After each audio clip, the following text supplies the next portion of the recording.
বাসা আসছে না, আমার আব্বুর জন্য পেট ফুটেছে। আসামি রোববার 13 তারিখ সকাল 6টা বাইরে হাজার সন্ধানে ইয়ার পর তো নাই কল করে দি গোড়া দিন চাই ইয়ার বাদে লেতি সন্ধ্যা ছিল কল করে দি আর যোগাযোগ করি না, মারি মোবাইল বন্ধ। তারপর স্বামীর এইতে আজ 3 দিন ধরে যোগাযোগ বন্ধ, আনলা যোগাযোগ নেই। ওই এখন জিডি করবি পটিয়ে না আর স্বামীর যেন কি ফিরিবে প্রশাসন আছে এখন আবদার করি আর স্বামীর আর সুষ্ঠুভাবে যেন কি ফিরে দেয়।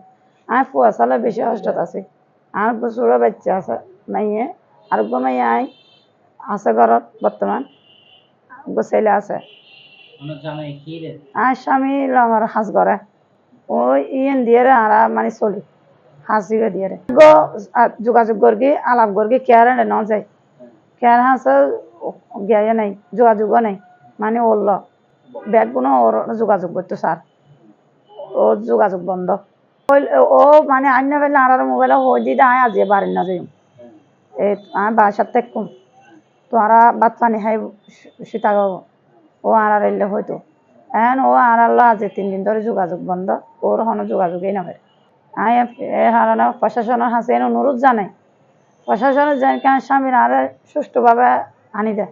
ও 13 তারিখ মোহাম্মদ নজরুল, 13 তারিখ ওর পিতার নাম বললে মোহাম্মদ আব্দুল গফুর। 13 তারিখ ও হাজর সন্ধানে বাইরে গিয়ে গরতুন ও আর গরত মিজি ফিরি নোয়াই আজি 3 দিন আগেই গই। এখন আরা ওই ফটিয়া তারান মিজি ওর পরিবারে একখান সাধারণ ডায়েরি করছি। এখন ওই আরা ফটিয়া প্রশাসন ইনচার্জ মহোদয় দৃষ্টি আকর্ষণ করছম এবং ওরে যাতে খোঁজ খবর জিনিসখান তদন্ত করি এরা যেন ওর পরিবারের হাসে ফিরে দেয় আর ইয়েন কামনা করি।